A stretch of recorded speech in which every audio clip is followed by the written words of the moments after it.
What is going on, gang, man? How the hell are y'all? It's your boy Fuego, PHANTMPHUEGO, and you are tuned into the news, views, previews, and reviews with just a twist of his ghetto point of view. Ooh, ooh, ooh. Yeah, hope you guys are having a great week so far. Things are interesting. There are stimmies on the way. Stimulus checks have been approved, though the amount that people can make and receive them has been cut drastically. $80,000 a year and under for single individuals. I believe $120,000 for families or a married couple. Yeah, and it's a sliding threshold, so you wouldn't even get the full amount at those rates at that capped point. So they're definitely trying to do something to help the lower middle and lower income individuals in the country to try to balance up, which I think is kind of unfortunate because 80 grand is really not that much in the grand scheme of things. 120 grand when you're married or you have a family of people to take care of is not that much in the grand scheme of things.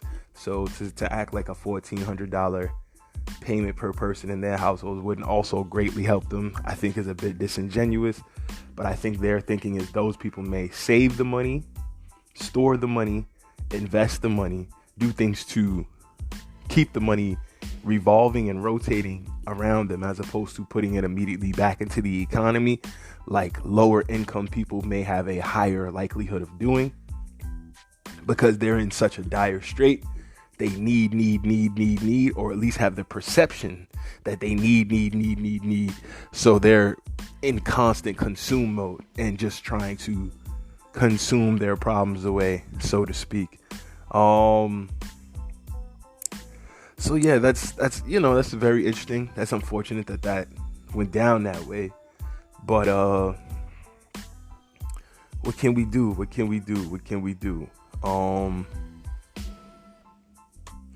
Yeah, that's just a very funny way things go. So thank you guys as always for rocking and vibing. And I hope, if you are above the $80,000 mark as a single, or I think it's 120 mark as a family, you're figuring out different ways to evolve during this time. But because you previously had $120,000 a year salary between you and your wife, or you and your significant other, wife, husband, etc., doesn't mean you had it this past year. And I'm just interested to know what year's income taxes are they looking at now. If you did that in 2020 with everything going on, you were still out here getting to the bag, I can see their perspective. It didn't really hurt your personal financial outcome. So what's the purpose of giving that to you? But other individuals whose personal financials were drastically affected, or those who were already low income before this happened, and now they had to pay for PPE, keep kids at home, figure out different ways of traveling, etc.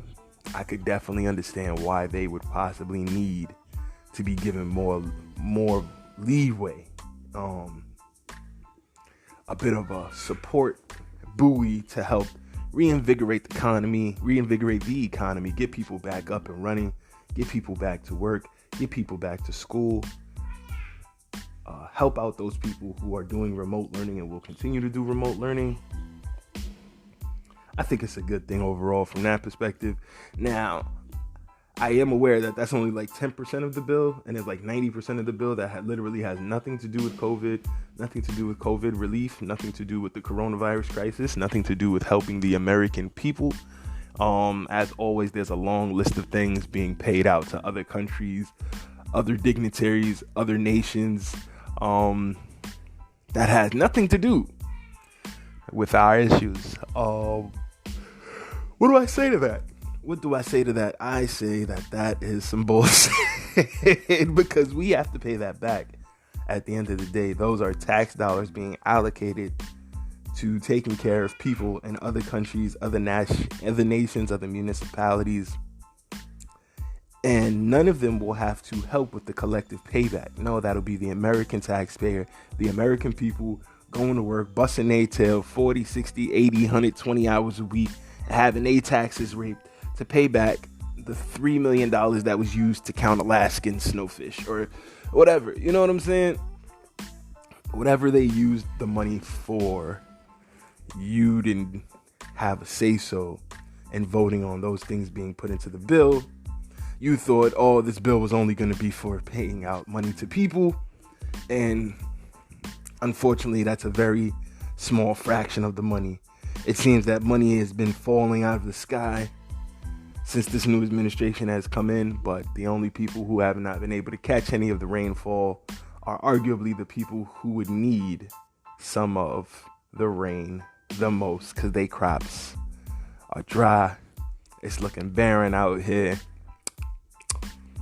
You know how people get really thirsty and they tongue feel dry and they tongue just feel like it's just scratching against the roof of their mouth, like that's people thirsty, man. People thirsty, and I'm not talking about no thirsty Thursdays. I'm not talking about thirsty Thursdays at the strip and dip. I'm talking about people really, really thirsty out here. People are famished. People need sustenance. We need water. We need it to rain. Rain. Now, if people take some of their rain and go to a thirsty Thursdays at the strip and dip, well, you know, they might be like Lou Williams. You know, they went for the hot wings. You know what I'm saying? They went for the hot wings to the strip and dip. But listen, man, it's your boy Phantom Fuego, PHANTM. PHUEGO. And as always, guys, here for the news, views, previews, and reviews with just a twist of his ghetto point of view. Ooh. We're gonna take a quick break and we're gonna jump in. Be right back. Cheers.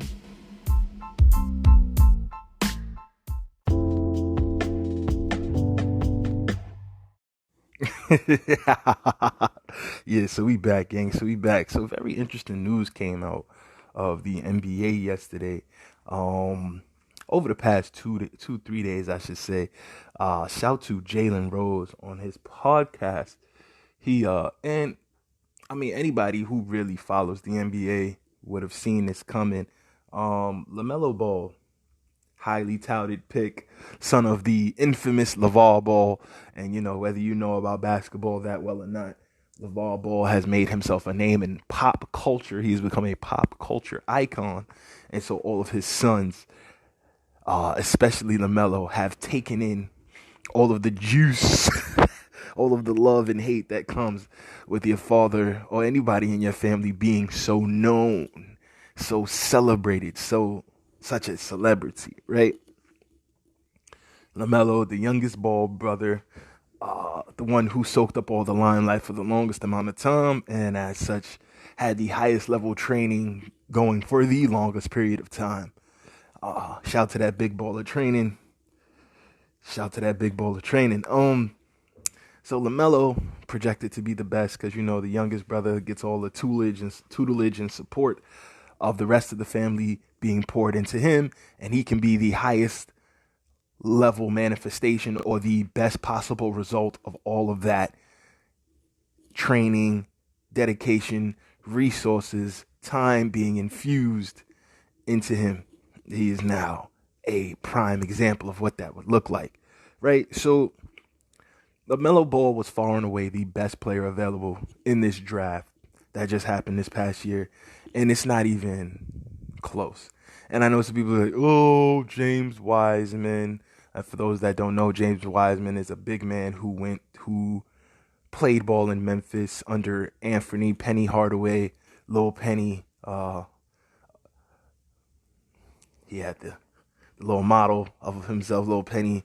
Penny Hardaway, arguably one of the greatest players ever, and unfortunately, had he not been injured. Him and Shaquille O'Neal may have taken the Orlando Magic to a bunch of championship rings. For those that don't know, Penny Hardaway was kind of like a very big guard, like how we have these big, tall guards today, like the Lamelos and stuff. He was definitely in that vein in his era. So James Wiseman went number 2 after being coached by Penny, aka Anthony Penny Hardaway, to the Golden State Warriors. But anybody who knows better knows that the Golden State Warriors and even the Minnesota Timberwolves to a degree should have probably taken Lamelo Ball, though the Minnesota Timberwolves situation would have been tough because they have just picked up a very, very high-level point guard who's super young in D'Angelo Russell, who's only about 24, 25 himself, and that would have just created tons of conflict with their team. So they decide to go with the number 2, the scoring guard pick, the combo guard, Anthony Edwards, who arguably you could argue was the number 2 or the number 3 player, but was just a better fit with their team because they have 2 ball-dominant young players already who are trying to get their friend Devin Booker over there because Devin Booker would have no problem playing in a pace and space system and just lighting it up from outside around those 2 guys and running the one when D'Lo, or aka D'Angelo Russell, wants to just be a destroying the world scoring guard as he can be from time to time. So LaMelo was slated to go to Golden State because it was the best fit. Then Klay Thompson gets injured, so you're thinking, oh, this is beautiful. This is lining up because now you got Klay hurt, so they need somebody to plug in right there. And yes, they have Andrew Wiggins, they have Kelly Oubre, and nobody projected Kelly Oubre was going to take this time and capitalize on it to this degree. But he's an amazing player, and I'm happy that he is. But LaMelo in that slotted into that time and that system, would have been very special to watch. Comes out on the Jalen and Jacoby podcast right at the end that, he's saying, his goodbyes and stuff. He's like, that, he understands that Golden State, shout out to James Wiseman. Wiseman's playing great, and it's no knock to Wiseman. They doing their thing, but LaMelo Ball was supposed to be taken in that spot. And he said he understood why they didn't take LaMelo, though he didn't elaborate on what that was. But I kind of have a feeling it has more to do with LeVar, and LeVar saying that Luke Walton was a terrible coach, and Luke Walton has friends in the Golden State organization, and also saying that Steph Curry can't beat any of his sons. And so there was a lot of energy already built up around that situation where he may have made it harder for them to justify keeping the kids home and bringing these Cali kids into their program. Though bringing a Cali kid into that program where they now have the Chase Center, come on. He's built to play in those limelights. That whole building was built for a kid like LaMelo to come and fill it up and create massive amounts of revenue streams flowing out of there. But anyway, it comes out at the end of his podcast that not only were they supposed to take him, not only was it projected they were going to take him, not only were there murmurs and rumors that they were going to take him, but as for those that don't know, it is customary on the night of the NBA draft, and that's the night that the players go and get assigned to their teams. They go shake the commissioner's hand, take a picture with their hat on. Families take photos around their new jerseys, what have you. But this year it was done remotely, so it was done over cameras and everybody having watch parties and their own family small celebrations, being as safe as possible, of course. So he got the call. His family's over in Chino Hills, Cali, I imagine. He got the call. Bring, bring. Hello? Oh, hey, LaMelo. This is Steve Kerr from the Golden State Warriors. We would like to invite you. We would like to say we are happy to have you be a member of the Warriors franchise. And those who were following Lamelo Ball all summer, while LeVar was saying, "Nah, I don't want to play here. I don't want to. My son don't need to play there because they already got Clay and Steph and ah." So the writing was on the wall that they were supposed to take this kid because LeVar was talking it against it the whole time. Like, nah, because they're not gonna play him. They're not gonna play him. But then Clay gets hurt, and it's like golden entryway for a starting spot. All you have to do is work hard and earn it, right? They call these people. Hello. Yes, we're picking you number 2. You are welcome home. You are now a warrior. You get to stay home, play in the sun, and enjoy the vibes of playing in the Bay Area. Love it, the whole experience. You know what I'm saying? Oakland to San Fran, whatever that area. Cali. This is a Cali kid. You get to stay in Cali. Come on. What could be better? Hometown kid. Going to keep a championship dynasty going forward. No. They take the time and the initiative to call this kid to turn around and say, yo, with the number 2 pick, we have selected James Wiseman. So hold on. Let's really unpack the level of hate in your heart.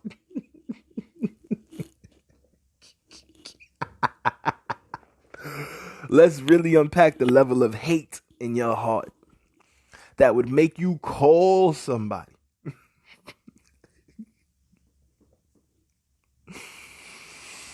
Whew. Yo, make you call somebody and say, yo, it's you going. It's official. You coming home. You staying home. Gonna be the hometown kid.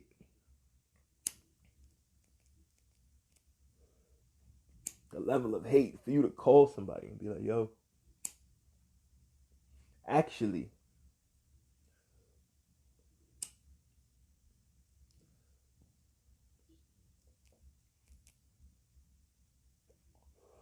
had to light that up, you know. Shouts to the phone. Actually, with the number 2 pick, we're going to take James Wiseman. What? So why you even call me, bro? Why did you even call me, bro? So either A, you were going to take me, then decided not to. B, you just hate me that much. See, I did see that Melo leaked out the information that he was going number 2 on his Instagram Live, but such a small amount of people would have known about that. Such a small amount of people would have known about that. That if they're going to use that as the justification to completely derail and change the trajectory of their franchise, that's a child's excuse. Oh, well, he leaked the information across Instagram. Adrian Wojnarowski, or Big Woj as we know him, Shams Charania, none of those people who may have been actually watching him live at that time, or had people, reporters, smaller, younger reporters on their team, interns, what have you, that may have been watching his live to keep up with the news. For any information at that time, there were no reports by any of the big media outlets. There were no reports by any of the middle-level media outlets that, oh, LaMelo projects himself to go number 2. Nothing. So even if they might have been mad that he did that, so you're not going to pick a player who says, yo, I'm going number 2, watch, because you called him and told him he was going number 2? Let that come out as the reason.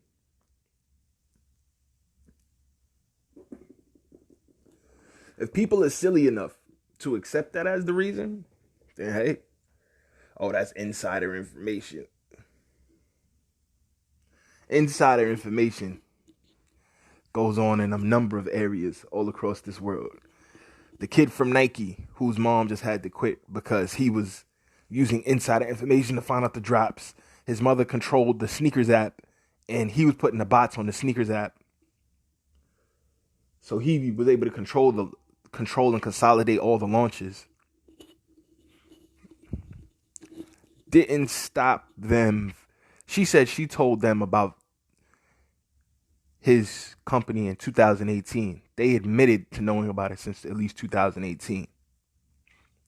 So for 3 years, that company was able to rock with them knowing that situation. And not one person said, oh, nah, we can't pick this kid. We can't have this kid selling our fresh drops at his sneaker store. No.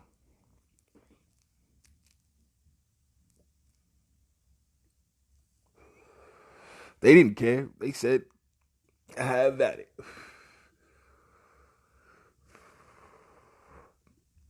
And let her son look like the heir to the sneaker throne that he is. Because let's be honest, all he was going to do was transition into a job at Nike.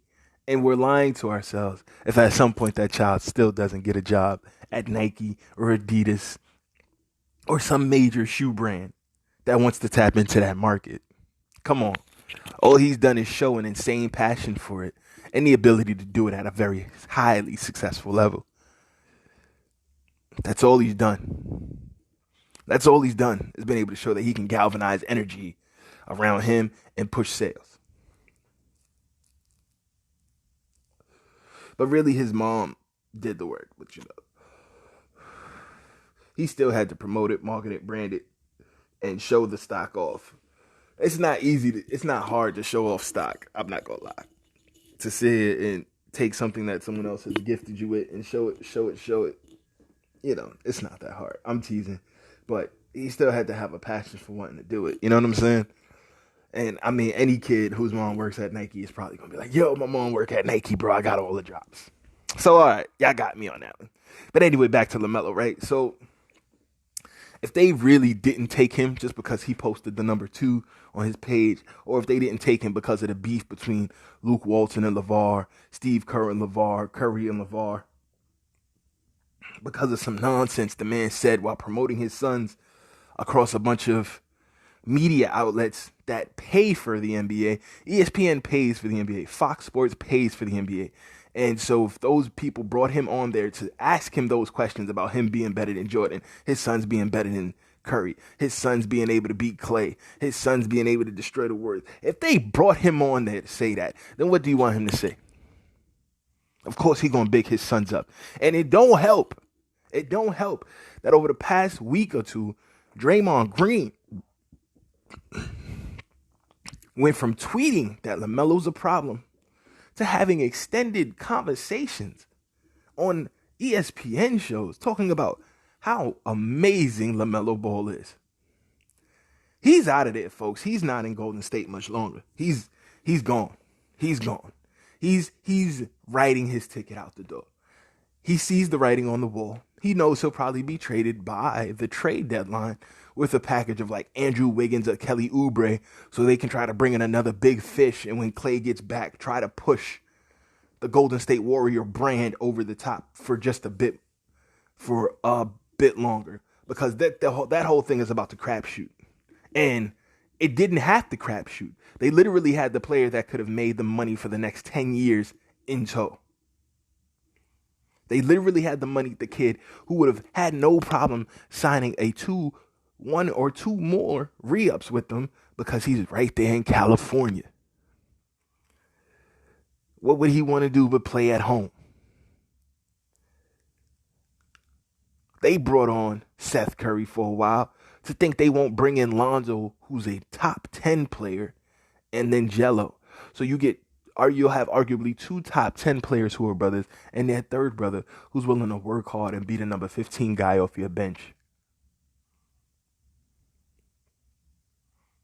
All on the same team. Creating an insane buzz around the team and generating huge revenues for the team. On and off the court.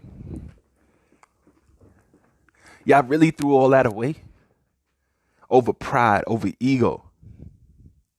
That wasn't smart business moves. It wasn't smart basketball moves. There was no practicality.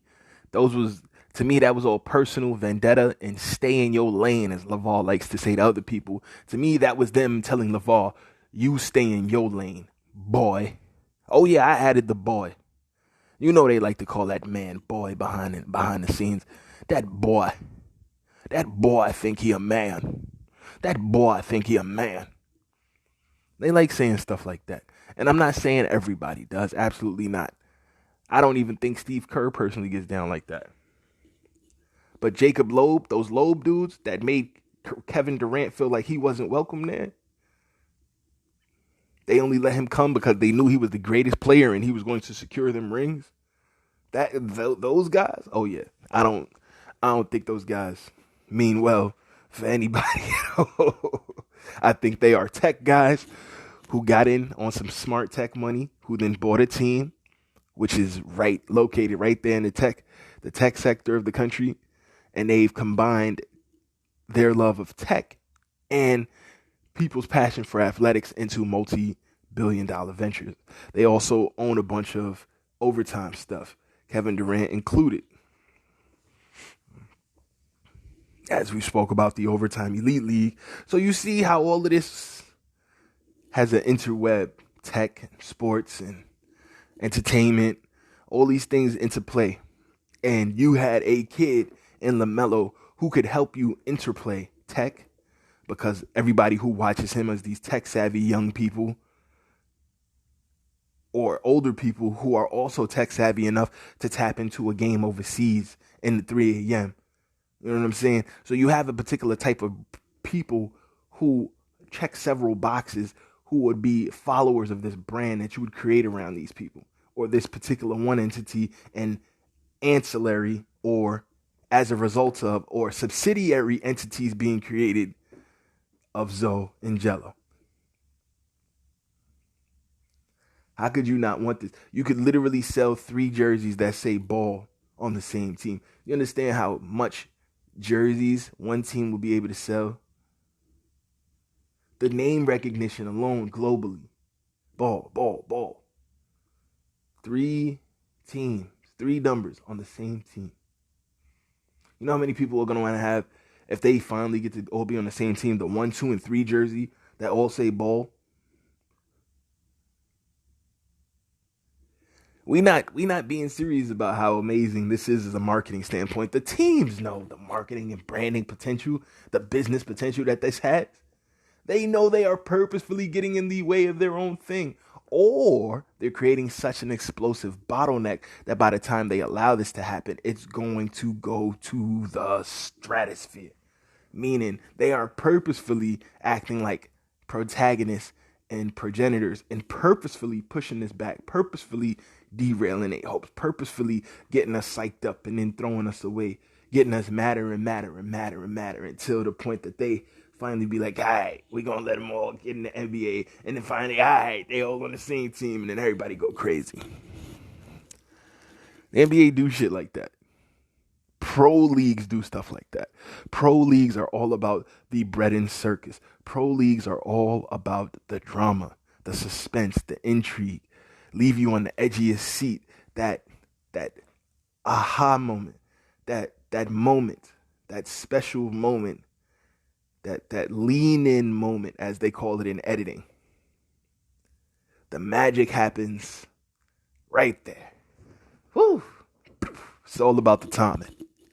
So they could be doing all of this to just make us hate them more and more and more. Be the people we love to hate. And then finally they relent and be like, oh, okay. And then the people go, ah. The people go nuts. Pandemonium sets in. Pandemonium. It'll be global. It'll be international. It'll be meteoric. It'll go beyond the clouds. You put those 3 balls on one team, they're going to win rings, because you've got a literally almost a 6'9" point guard and a 6'7", 6'8" point guard who can both also shoot the 3 at an insanely high clip. Both can run your team, One of them is also comfortable dropping 40 points a night and is arguably not a point guard at all, but is just that insanely gifted as a dribble pass shoot guy. Both of them play insanely good in the passing lanes. Both of them do outlet passes, look ahead passes. Both of them play insane defense. Man to man, support defense, help defense, playing the passing lanes. They both are extremely high IQ guys who can read playbooks, read the opposing team's playbooks, have been in so many plays and series that they just know what the other point guards and other coaches possibly could be thinking. And then you have this third brother who's just an insane sniper and will bomb away. I'm about to start we had let the locks free, let the locks go. I'm about to let the balls go. Let the balls play. I'm about to put let the balls play shirts on. Let them play ball. Oh, let them play ball. I'm about to put let them play ball shirts together and have all three brothers on it. Put them all on the Knicks. I'm about to sell those shirts. Holla at me, man. Let them play ball. Put them all on the Knicks. Yeah, that sounds flames. What y'all think of that? His ghetto point of view at gmail.com. Y'all want some shirts like that, man? Let them play ball. Put them all on the Knicks. 1, 2, and 3. With they own shoes. I gotta holla at some graphic designers. Graphic designers, holla at me, man. Let's see. Let's get to work on that. That sound fire. That sound dope. But this is just a mess, guys. The fact that they would even do this to them. And yeah, I think this is just the beginning of this story. So Jalen Rose reported on that. And yeah, this is only the beginning of this story. This thing is going to pick up steam. It's going to get legs. It's going to really cause them some problems. I think it's going to not only cause the NBA some problems, because it's like, hold on, you guys always come across as this nice, open, inclusive league that's fair and all about fair play, but if you got stuff going on like that behind the scenes, that would not be treated very well. So, yeah, man, I'm very intrigued to see what is said about this. As a report from Larry Brown Sports, Lamelo Ball is already looking like a potential superstar for the Charlotte Hornets.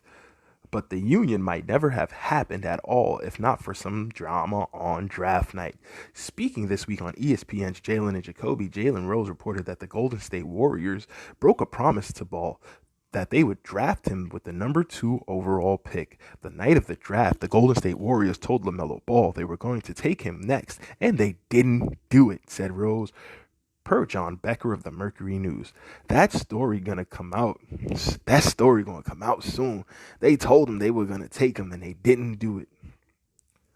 This is crazy. Right after they got off the phone with LaMelo Ball's team, telling him they were going to take him, I was part of the next call, Rose said, who was working draft coverage for ESPN that night. As a matter of fact, I sent an internal text to our producer on NBA Countdown and told him that. Then 3, 2, 1, the pick happens, and they didn't do it.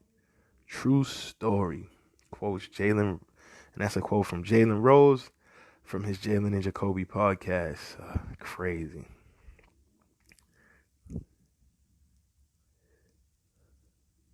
A clip also reemerged this week of Ball in the green room holding up 2 fingers before the draft. There was no green room. This was at his house. Just know what's up. Y'all see my fingers, too, Ball said in the video that would seemingly back up Rose's assertion that the 19-year-old expected to go with the number 2 overall pick. Golden State also got an earlier word the day of the draft that Klay Thompson had a torn ACL. That might have added to uncertainty about what the team was going to do with their pick. Alas, the Warriors ended up drafting 7-footer James Wiseman at number 2 instead, who's a great player. And let's not sit here and play like this dude is not killing. He is really, really good. Come on. While Ball went to the Hornets with the very next pick. Ball is now the runaway favorite for Rookie of the Year, leading all first-year players in almost every major statistical category. Wiseman has missed a lot of games with injury, but obviously could still pan out given more time. He will. He's a beast. He can knock it down from outside. He runs like a gazelle. I don't think Golden State was the right team for him because of the style of small ball that they, branded and played. And they really just have him doing the same stuff that they had Willie Cauley-Stein doing, stuff that they could have really, used another player for. James Wiseman's game has so many other layers to it that they really got to let him get out here and show it off. He really needs the ball like 20, 30 times a night, you know? So we'll see what happens. He might not get that till his next situation, though. Year 3, year 4 on a different team. In any case, Ball may actually, the article continues, be developing some beef with the Warriors between this and other recent incidents involving the team. And that was the article. Thanks to Darren Albert, Larry Brown Sports. So this situation is only gaining legs and gaining traction, and I want to see what interesting things happen to Jalen Rose for saying that. Either Jalen Rose is going to be excommunicated at ESPN for dropping Dom, or now the man will have even more shine, even more accolades, and probably his own show, which he deserves. And I mean, at the end of the day, Jalen Rose is a Detroit basketball player. Jim Jackson, who's LaMelo's manager, is a Detroit basketball player, so they're super close. They have familial ties, and so whatever is going on around them, be sure to know that it won't be it won't be business as usual anymore. Would love shouts to Jalen Rose. We don't get that many people ever just dropping those type of gems and nuggets that set the NBA on fire. But again, this could all be coordinated. They could have been like, all right, it's time, drop that info out there, because he could have said this at any time. Nothing happens that's not supposed to happen. And always remember that. Nothing happens that's not supposed to happen. Whether he went off the script on his own, or somebody pushed him to go off the script, or somebody said, okay, just let that story out. Cause and effect, people, is what I'm getting at. Things always trigger other things. And whatever made this whole situation pop out, after the situation rolls out, we'll also find out why this information is now being made public. Get your popcorn. This is going to be entertaining. And that's the best part of the NBA to me, and what makes it the league of the future that all the young people like. The intrigue around the individual players, the drama, it never lets up. Now you're going to have people hating the Golden State Warriors. Hating. They're going to go through a period of being the hated team in the league. So, of course, now it's time for all those big stars to get out of there, because they're going to be devalued for a while. They got to get their big arena. They got to make all this money. They got to win championships. But now they're going to go through a little lull. And they're gonna pass it around. It's like, it's passing around the love. They pass around the love in the NBA. They pass around the goodness. I'm just saying, man. It's your boy Phantom Fuego. Please continue to like, share, and subscribe to the show. Tell a friend and tell a friend. Wednesdays and Sundays is when we get to it. You know how we do it. It ain't nothing to it. Got some dope surprises for you in store today. So just keep tight and stick in. Stand by. It's your boy Phantom Fuego. His ghetto point of view at gmail.com. HISGHETTOPOINT. His ghetto point of view at gmail.com. Questions, comments, critiques, criticisms, please send them my way. And you can also find us on Instagram, Twitter, Snaps. Every place that dope people are, you can find us. I'm also putting together the Discord server. Let me know what you guys think about that. You get a Discord room popping, and we get in there and just talk our chang. Just talk our talk, share with one another, support one another. And I'm also thinking about putting together a clubhouse room. So let me know which one you guys would be more apt to getting on and, extending the conversation, broadening the family, and, finding other ways to interact with one another. His ghetto point of view at gmail.com. Let me know if you more into the Discord, more into the clubhouse, which particular platform would you guys like to have some more of a space for us. I think it's dope, and I appreciate you guys so much, because I would be nothing without you. We'll be right back.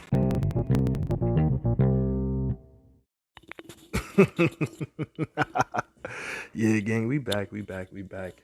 Thank you guys as always so much for rocking and vibing with the show. I know I say thank you a lot, but cause I'm thankful, man. I feel we need to be more thankful in this society, not knock people who show appreciation. It's this society and this world works so backwards to me sometimes, because you would think people would be more appreciative when they get their flowers, but some people can see. Now, okay, so let me not come at this from a naive perspective. I definitely, I definitely understand that you gotta be careful. You gotta keep the grass cut so you can see when the snakes coming and you can heat their ass up. You know what I'm saying? O- older men always tell you, keep the grass cut so you can see the snakes coming and you can light their ass up. That's a whole fact. So keep your yard in order. Keep things in an almost military fashion, be be disciplined and be judicious with your choices, right? So I get that. So you can't always take somebody being super nice as a good thing.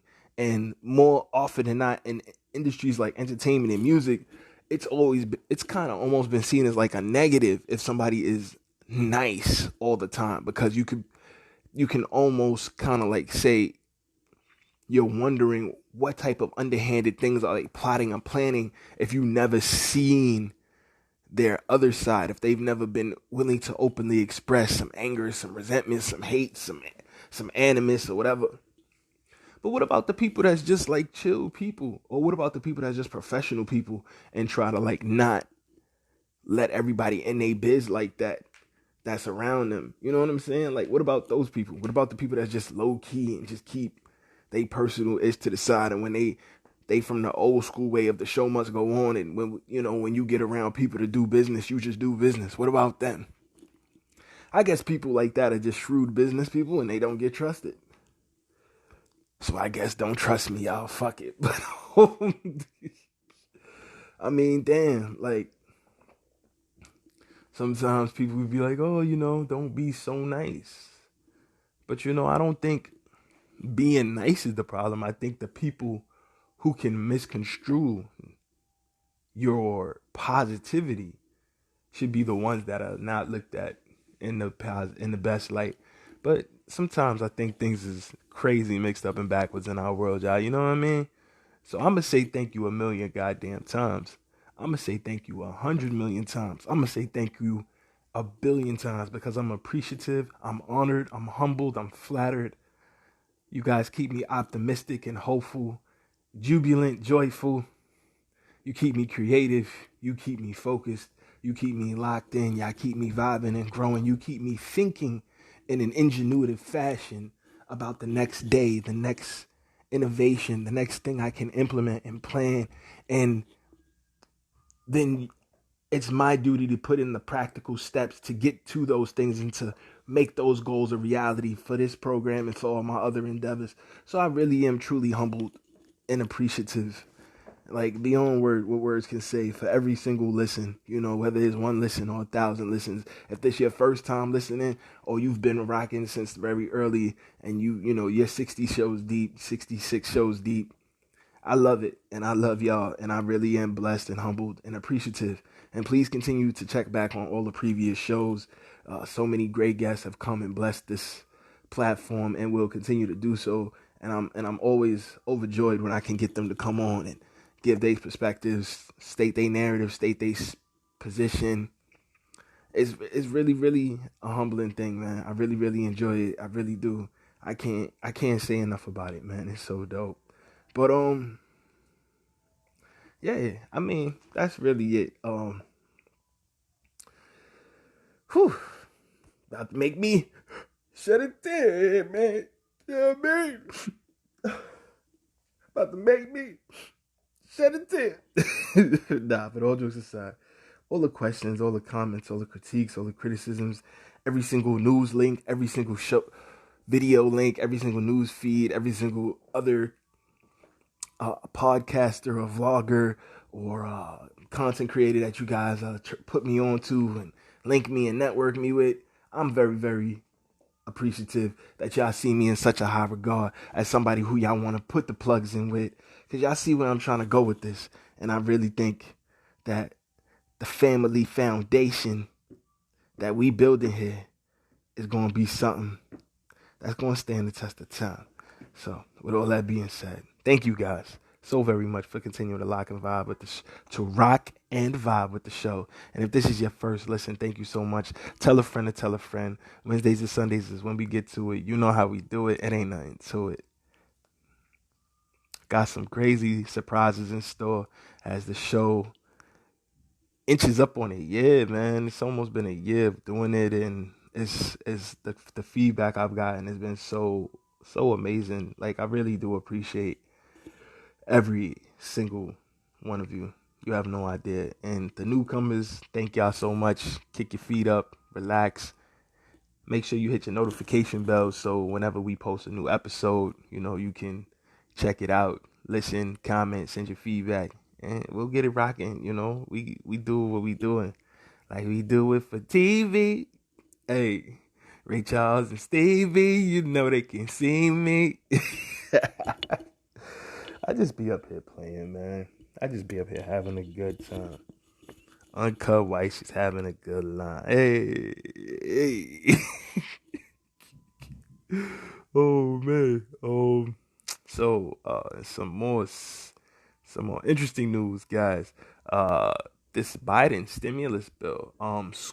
Many schools may have to wait years to get the majority of the money that is being allocated to them in this new Biden stimulus package that is officially passed the Senate, passed what was known as a recertification period this Wednesday. And what's the long and short of that means is, so the House had one version, the Senate had one version. They did a recertification or reunification to kind of get both houses, both units, both team sets of ideas all on one page. So the House had their bill, Senate had what they bill. They get together, argue it out, mull it over for the next couple of days, and then now they've sent a bill. They have a bill that they feel they can unified in a unified fashion, minus the Republicans, because it seems no Republicans is down with any of this. But in a fashion where the House and the Senate can send their bill over to the president to be signed. And in that fashion, he's going to sign this, projected either Friday or maybe early next week. And they're talking about, possibly putting checks in people's hands and people's mailboxes before the month is even out, which is positive, and that's a beautiful thing, y'all. But let's dig deep into this part about the schools. President Joe Biden has set aside $128.5 billion for K through 12 public schools. And this is an article from Newsweek, gang. The title of the article is "Schools Will Have to Wait at Least a Year for 95% of Biden's COVID Cash." And this is an article from Catherine Fung. President Joe Biden has set aside $128.5 billion for K through 12 public schools in his coronavirus relief package, but the bulk of the funds won't be spent until likely after 2022. Estimates from the Nonpartisan Congressional Budget, or the CBO, indicate that only 30% of school funding would be spent in the current and next fiscal year. So that's 2020, 2021, 2021, 2022. So you're talking about 2022, 2023 is when some of the money will actually start to be spent, leaving $90 billion to be used through 2028. The cost estimate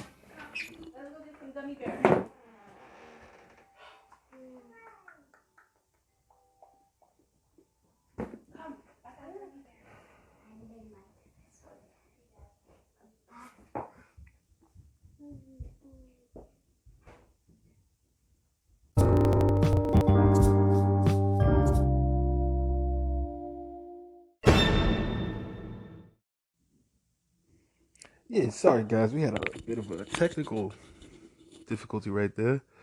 Just continuing on with this part about the school. So President Joe Biden has set aside $1.2 $128.5 billion for K through 12 public schools in his coronavirus relief package, but the bulk of the funds won't likely be spent until well after 2022.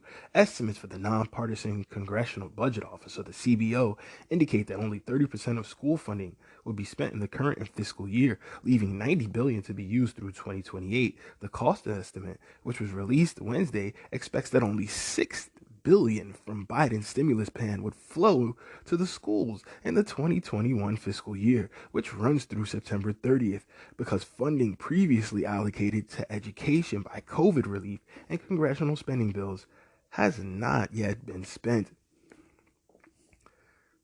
So there's money just flowing out there that hasn't even been spent yet. The cost estimate, which was released Wednesday, expects only $6 billion from Biden's stimulus plan would flow to schools in the 2021 fiscal year, because funding previously allocated to education by COVID relief and congressional spending bills has not been spent. What they just holding on to the money for? What is going on here?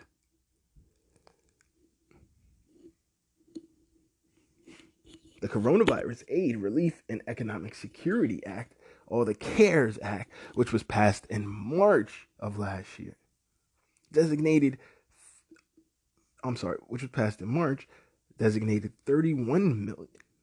in education relief, and Consolidated Appropriations Act from December granted an additional $82 billion. So the schools done got like $100 billion already. Because most of those funds remain to be spent, CBO anticipates that the bulk of the spending of the funds provided in the reconciliation recommendations would occur after 2021, the federal agency said in the report. So the schools is acting like they don't have the money to reopen, when in fact they haven't even spent the money that was allocated to them in the previous two bills. While the schools keep acting like they don't have the money to reopen, what they're doing is stockpiling billions of dollars into the future.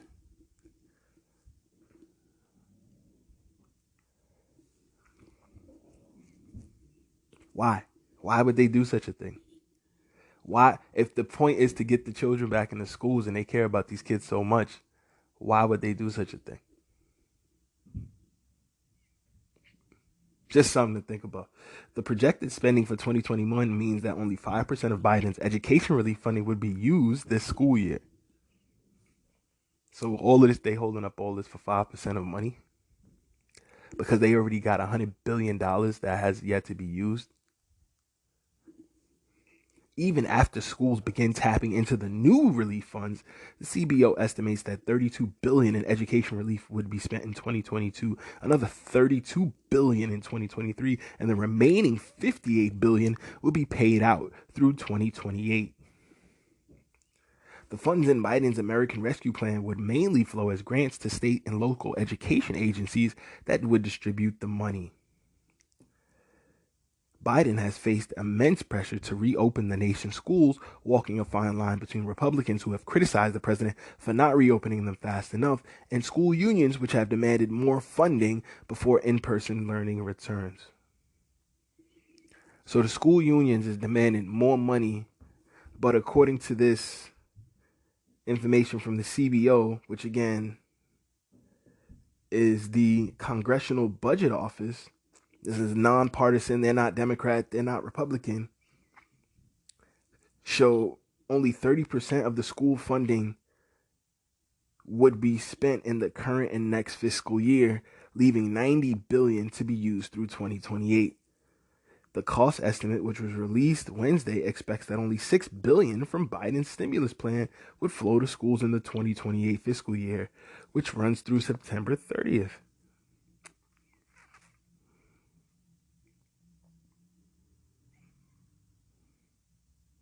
Because funding previously allocated by the COVID relief and congressional spending bills has not yet been spent. The Coronavirus Aid, the CARES Act, gave $31 billion, and the Consolidated Appropriations Act from December gave an additional 82. So Trump gave another $82 billion to the schools. He gave them 31 billion in March and 82 billion. So they had over 100 billion dollars collectively. Now that might only trickle down to a few million each school, but if only 30% of that money has been spent, why would they not get more of that money out to the schools before asking for more money? So now they've asked for even more money, which is not going to be doled out till 2028. So how does that help the schools reopen now? Meaning they didn't need that money to reopen now, and they already had enough bread to keep it going, keep it pushing, bring the kids in if that's what they really wanted to do. Even after schools begin tapping into the new relief funds, the article continues, CBO estimates that $32 billion in educational relief would be spent in 2022, another $32 billion in 2023, and the remaining $58 billion would be paid out through 2028.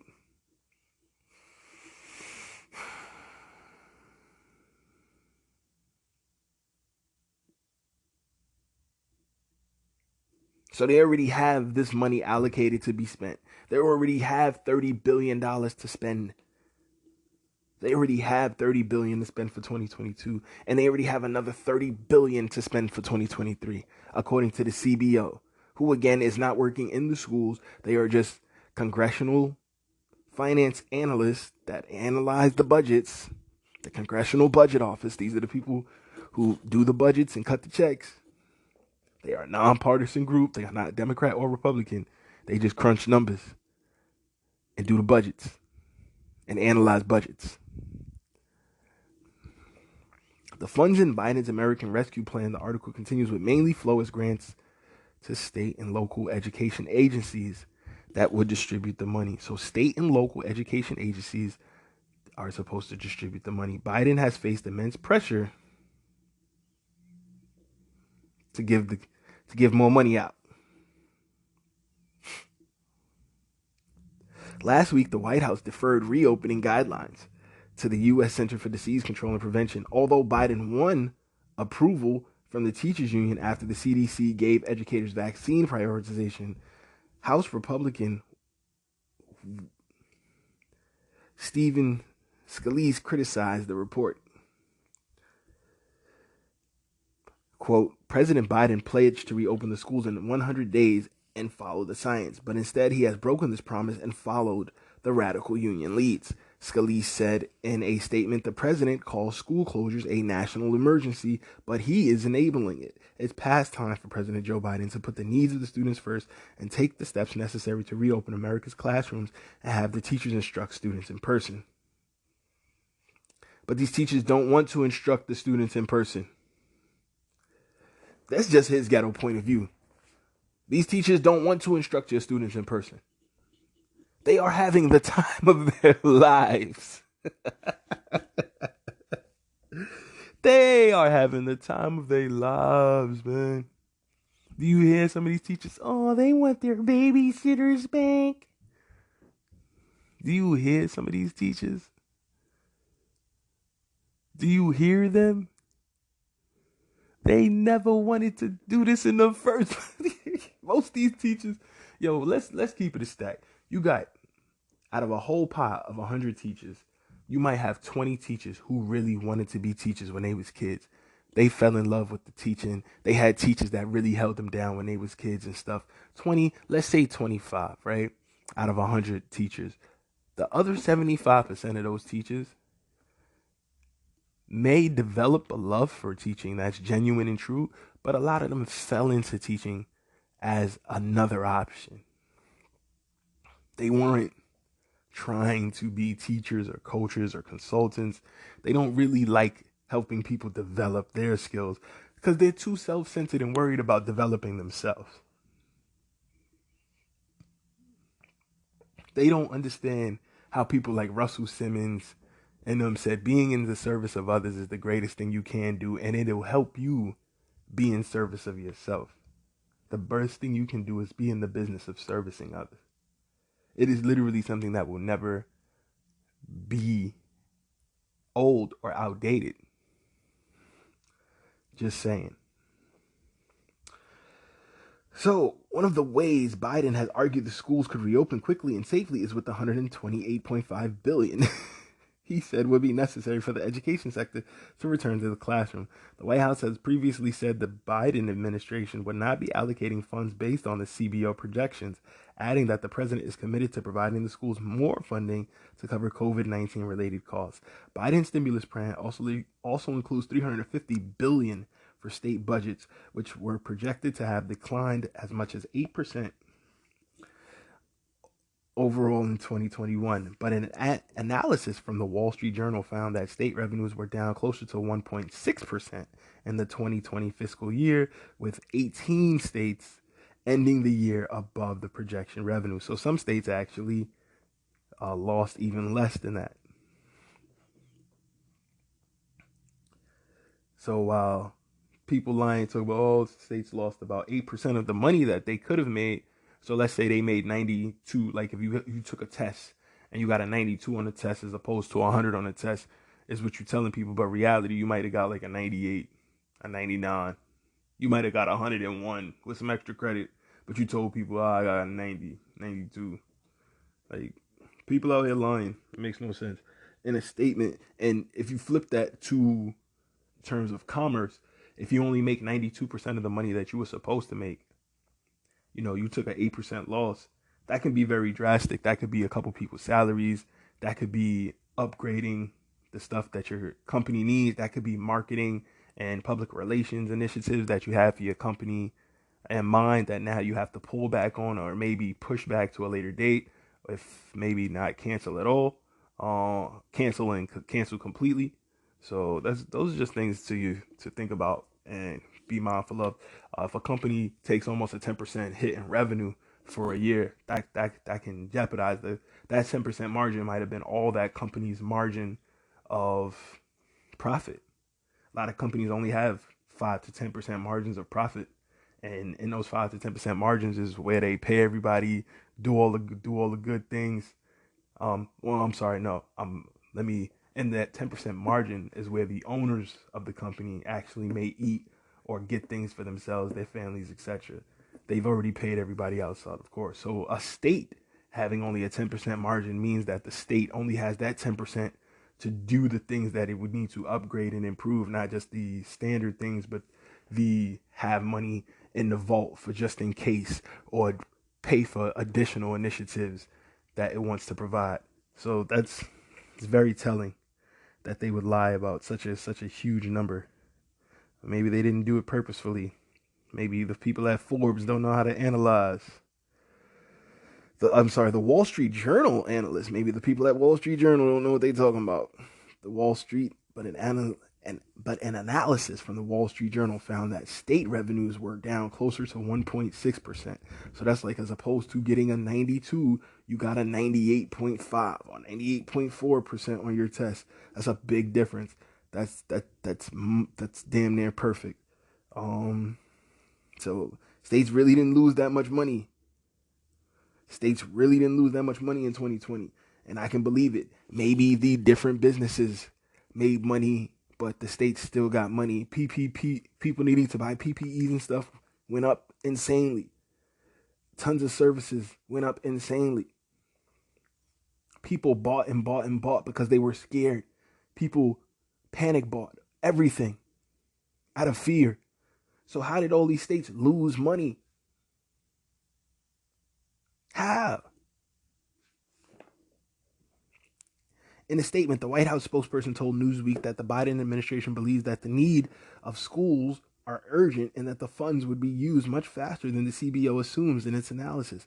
President Biden is committed to providing the schools with the resources they need to safely reopen and fully serve their students, the official said. The statement added that means providing enough funding to cover schools' increased costs due to COVID, addressing budget shortfalls, and providing financial certainty in the near term so that schools can confidently invest in facility modifications, personal protective equipment, or PPEs, and transportation capacity without the worrying that they will be unable to pay educators' salaries in the months and years ahead.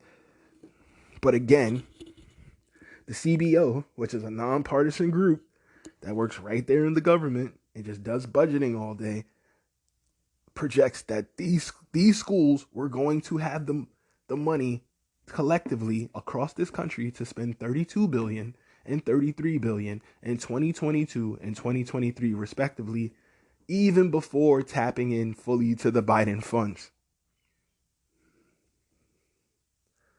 The Biden funds, 58 billion of the Biden funds won't even be paid out till after 2023. Just saying, guys. I smell a rat. I smell something fishy. But it's your boy Phantom Fuego. Let me know what you think about this. Am I bugging?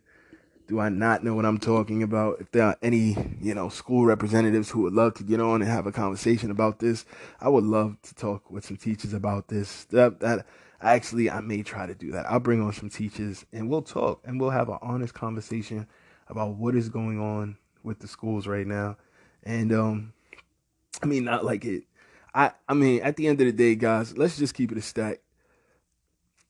People from communities like mine with crappy schools, I don't even think we should be even choosing these schools at this point. I honestly don't think we should be choosing these schools at this point, and I don't think the schools have any incentive to ever get better as of right now. They have no incentive to get better as of right now. So why? Why would they? Why would they? Why would they do anything at all? But that's just my perspective. But I would love to bring some teachers on to let them share their perspective as well. And give, because, just beating up on the school system sometimes is not always the fairest thing. And in light of being fair, we'll have a dialogue. We'll have a conversation. But I'm going to take a quick break. Still got some dope surprises in store for today's show. So stay tuned. Stay tuned. It's going to be nice. Keep it locked. This your boy, Phantom Fuego. Cheers.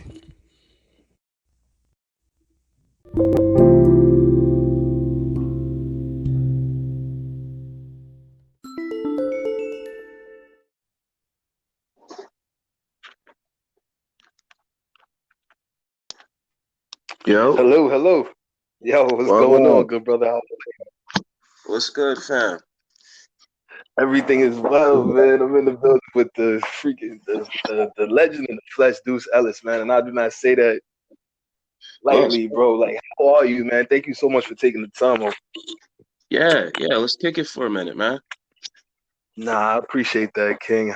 First and foremost, how are you? Hope everything is well in these rather insane times. And it seems that you're not letting things stop you at all. You keeping it well engaged and high rolling, and that's motivation for the rest of us artists out here. So that's what's up, man. I salute you for that. Respect, man. You got to. Two things. One, tough times don't last. Tough people do. And then, as creators, man, we're the ones that create the world, not the other way around. So even in scenarios, determine how we respond to them versus how we react to them. You know what I mean? And if you take the time to make a good response, the universe is call and response. You know what I mean? Like you speak out and then it speak back. So and times like these, because there'll be more times like this. Like I spoke to my grandmas and shit. They done been through all of these type of scenarios, ups and downs, highs and lows. Seems like it's over or whatever, and it's just change. That's a fact. And they always just give me that perspective of like take a step back, see what's really going on, and then make take what you got and make it what you want.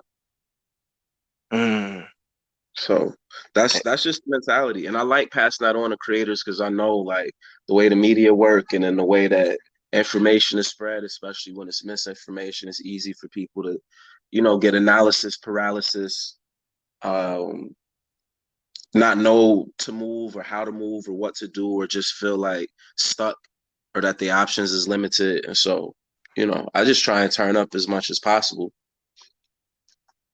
And then let turn up. You can't not turn up when you're around me neither. Like if I come through, on 10, like everybody else is leveling up. So that's just the vibes. That's dope, man. That's an excellent way to set this off, man. That's a beautiful mantra to live by in any time period, you know what I mean? But especially in a season like this, nah, keep swimming. Like Nemo would say, just keep Yo, keep swimming, man. just keep. Waves gonna That's a come. fact. Strange shit gonna pop off in the water. You know what I mean? That's just part of it.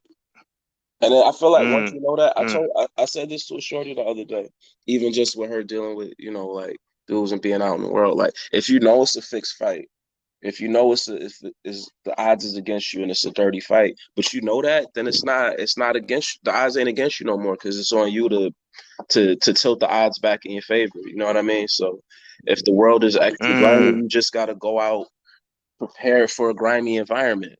And that's whether it's the business world, street shit, the music industry, like whatever it is, you know what I mean? Like you go in prepared, extra prepared, over prepared. And then you're not surprised by the bullshit because bullshit's inevitable, man. It's part of the game. Very well said. Very well said, man. You sound like you very much come across like somebody who's been well seasoned, and and that shows in the presentation of the artwork and the music, the comics, the footwear. I hope we get to a sec to touch on each one, but like it really wow. Yeah, Like the proof is in the pudding. Absolutely, bro. Absolutely. So before we jump in, can you please just give people like a little bit of a background on your story, man? You come from Buffalo, right? Like born and raised up there, or like when did you transplant to the city?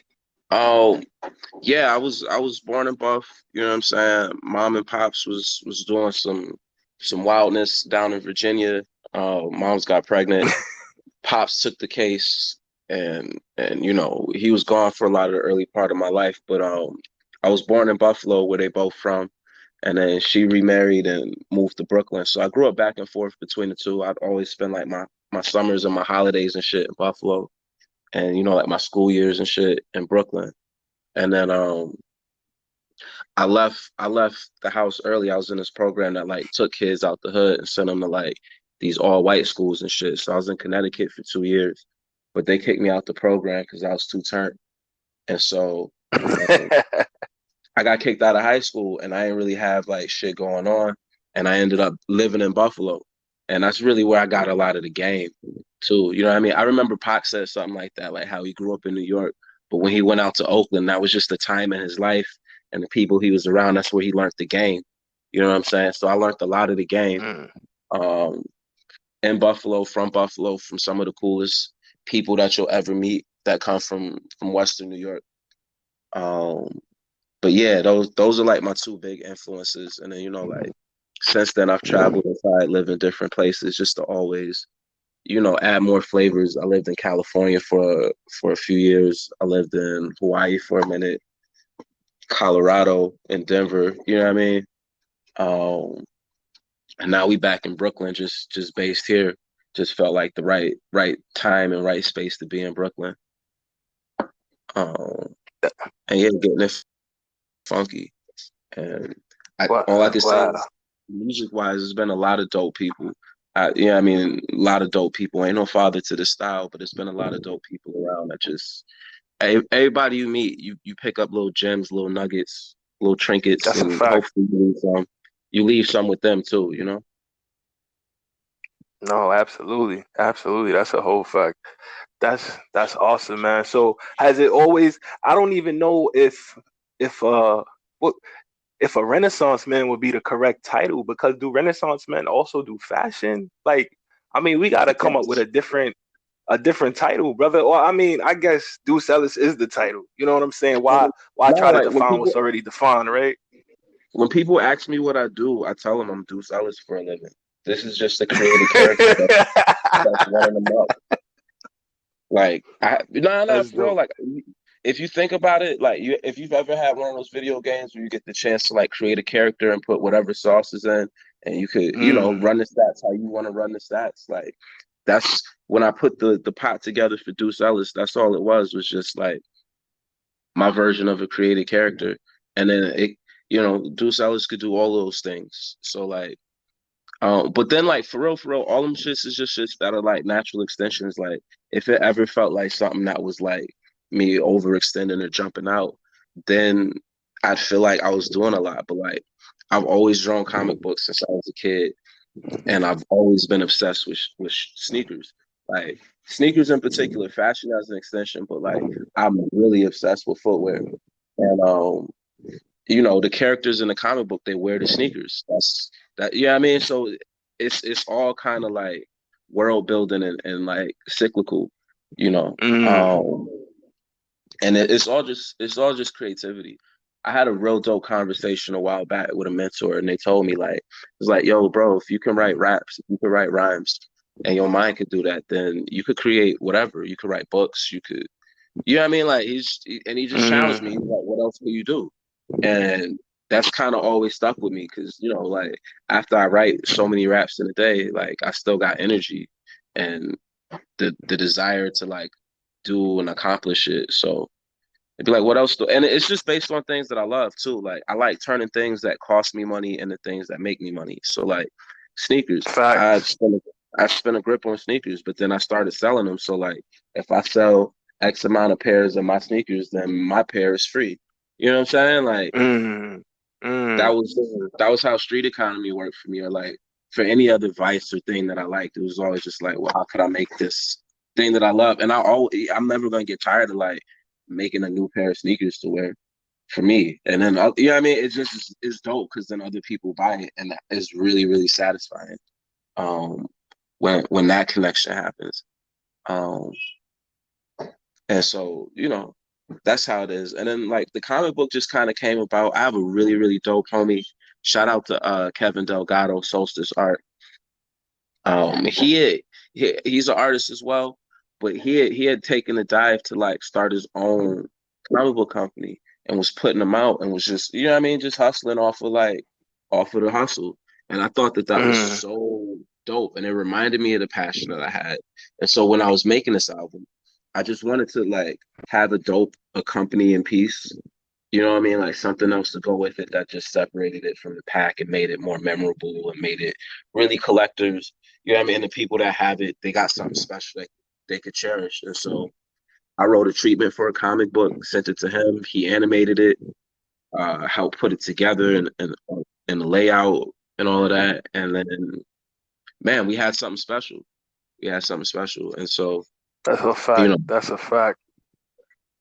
and then, that's it, building intellectual property. I know that like that storyline that I built and the characters, we can do more with those characters and whatnot. Mm. So, you know, um, and those are the other things too. You start thinking about like what else can you do for long-term wealth, and you look around at the landscape and who's doing what, and you take some ideas and shit. Um, and so, that was just one route that I wanted to explore. And then why not put the sneakers in there? Because what else Why would not? what That's other a fact. yeah, what else would they wear on their feet? Right? Like Mm. um and then, just again, world building and trying to look, deeper into the future. But also just making some cool shit. That's what it is at the end of the day. I just want to make Wow. like the coolest shit, keep making the coolest shit and keep giving the world like really, really fly, cool stuff across like all spectrums. But the music is No, bro, first. that's The facts. music is the Facts. music is like the driving force for me. You know what I'm saying? Like the music is always the driving force. I'm hearing music. Matter of fact, as soon as we get off the phone, you'll get this exclusive, but I'm submitting the new album. Um yeah, new album's coming. So as soon as we wrap this up, I'm in the studio now, like doing that, and I'm gonna press those last couple of buttons and make that happen. And it's just been hustle time all week. We're shipping out the Midnight Orobous finals and all those deluxe packages. A lot of sneakers are going out. Um, all the product is going out. It's shipping week, boxing week, all week. Boom, boom, making sure everybody get their stuff. So, and this process is like sacred to me, bro. You know what I mean? That's beautiful, man. No, I mean it really sounds like you are completely hands-on with your business as the old school people like Warren Buffett and I'm saying you minding your business and you're making sure that every part of your business, not only the creative, but also sounds like some of the corporate suit and tie ish is on your mind as well. And I No, think that's yeah. Yeah, that's really, you have to, as if any creative who happens to hear this too, man, your business is art. And as soon as you see that there's art to business and there's art to like marketing, because all marketing means is the art of connecting what you just made to people who want to engage with it, right? Like Mm. that's a sweet science and an art. And you know, like when you see that, and that's why I love certain artists, because then you'll see like there's a congruency between how they handle their business, how they create their art, how it flows seamlessly into becoming like product. You know what I'm saying? And how that just continues to create more and more opportunity for them. So yeah, Wow. Was that something you always had, or did that develop over time with the experience in the industry? experience for sure. I definitely was Mm. originally of the mindset of like, um, you know, I just want to make art and let somebody else handle the business. But you Mm. know, shout out Hove just for always talking that talk consistently over the years. Facts. Um, talking ownership, making being your own boss look cool. Um, and look and making it something that seamlessly flows into like your art as well, right? Like that's important. And it's important that you understand both of those. So like when you're creating and you're in the creative zone, create and create at your highest capacity and do everything that you can to put the scenario so that you can create at your highest tier. And then, you know, as the product's getting wrapped and there's that interesting phase where like, you know, if you're a musician, you made the music, you still got to send it out for artwork, there's mixing and mastering to be done. Like all those things that take time, that's when you begin to like have time and space to develop your business because your art, your creation is now being turned into product. A lot of artwork's being made, Mm. music's being mastered. And now it's your responsibility. How do I connect this in the best way? And what can I build around this? You know what I mean? Especially with music as your product or whatever it is though that you create. Like if you paint, how do I connect this painting? And can I take this image that I made on canvas? Can I put that on shirts? Will people resonate with it on shirts or mugs or phone background? You know what I mean? And then you see there's all these different avenues of how the people would connect with what you created, right? And and then that becomes an art in and of itself. And now by the time your creation is turned into product and you've had time to lay out your plan, now you got a beautiful way of connecting with the people that love it. You servicing them, you know, they're generous enough to go in their wallets and reach out and contribute their money to your cause so they can receive your product. And that's a beautiful like relationship, right? And as an Mm. artist, man, Facts.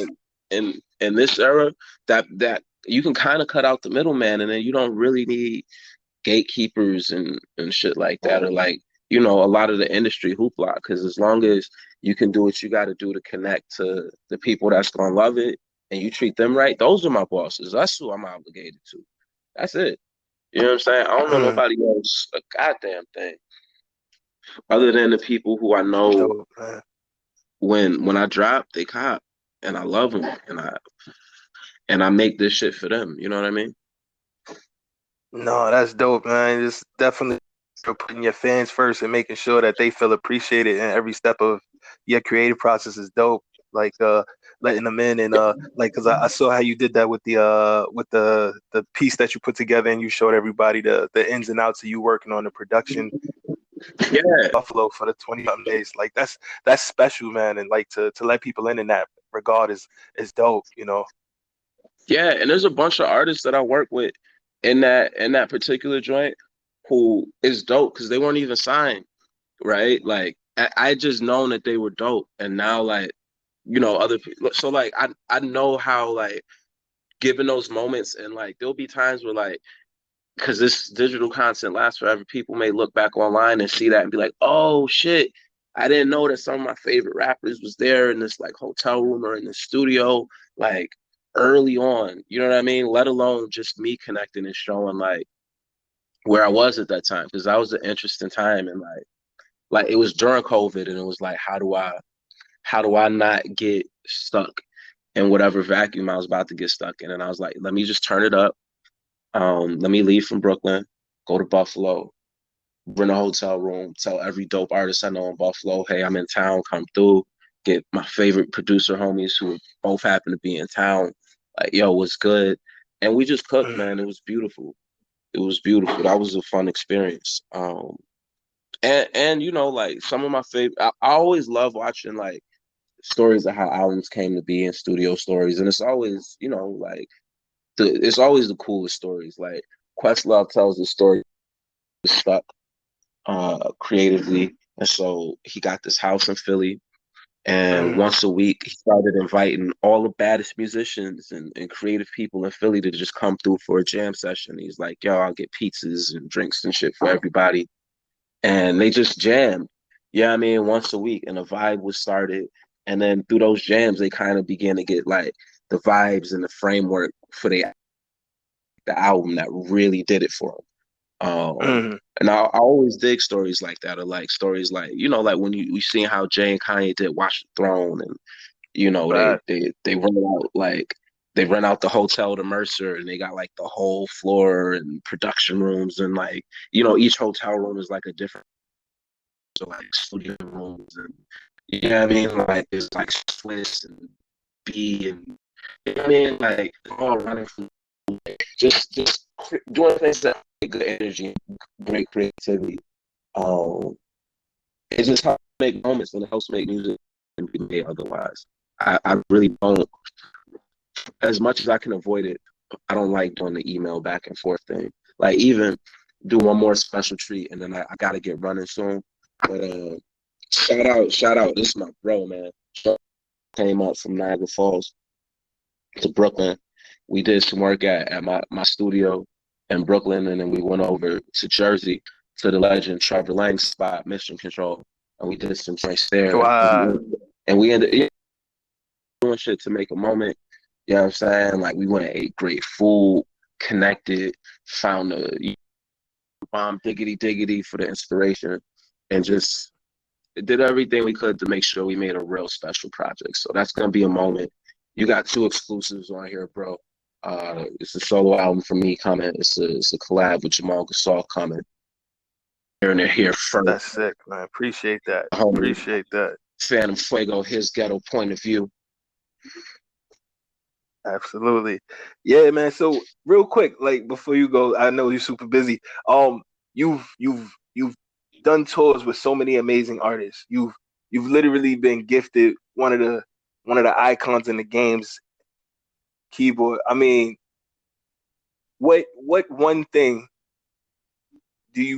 are you still chasing before you get out of here? Like what's that thing that keeps you up at night saying, yo, I gotta push to that next level?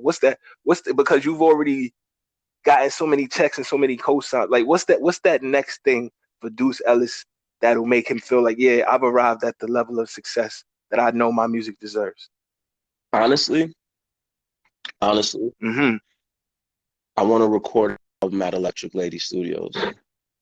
That's it. When I got the combination of like cash and clout, that I can like rent out Electric Lady for as long as I need to rent it out, and do a project there. Like I know that like there's something magical I'm supposed to do there. So just building towards that moment, you know. After that, I mean, who knows? Every time your appetite only grows, the more you attain, right? At first, all I wanted to do was put out one mixtape and see like myself on a CD. And, you know, I never thought I'd see myself on a vinyl at that time. And then that was a goal. And now I want to see on a whole lot. Now I want to have like, you know, collection of vinyl and shit that are me. So who knows what the next, but my big dream that would make me feel like just, especially just musician wise, like it would be to have Electric Lady Studios at my disposal and record there and like camp there and be in that space. And I want to play the roads. It's the same roads that like Stevie Wonder played, and then D'Angelo played. I want to play some of these Damn. guitars that are in there. I want to touch some. You know what I mean? Like I want to use every piece of equipment that's in there. I want to. You know what I mean? Like I really want to do the full experience. I want to try acid in there and creating there. Like I want to. You know what I mean? So like that would do it for me. And you know, Wow. yeah, that's that. So, man, this has been a dope one, bro. Thank you for Yo, I appreciate your time, good bro. I know you're super busy. Thank you very much, King. Hopefully we could tap in again in the future as things keep progressing. yeah, And no, we're we're gonna be gonna set watching up. with Popcorn King. Thank you very much. We're gonna set up a nice. Yeah, I mean, lengthy joint because I'm gonna be on the promo run and I'm gonna be sitting down doing these joints. So I'm gonna give exclusives for this one, spread the word and shit. But we're gonna sit down and we're gonna do something special, my dude. I appreciate this. Nah, that's very dope. Deuce Ellis, thank you so much once again, King. Enjoy the rest of your day and be well, big bro. Peace, King. Peace. Peace.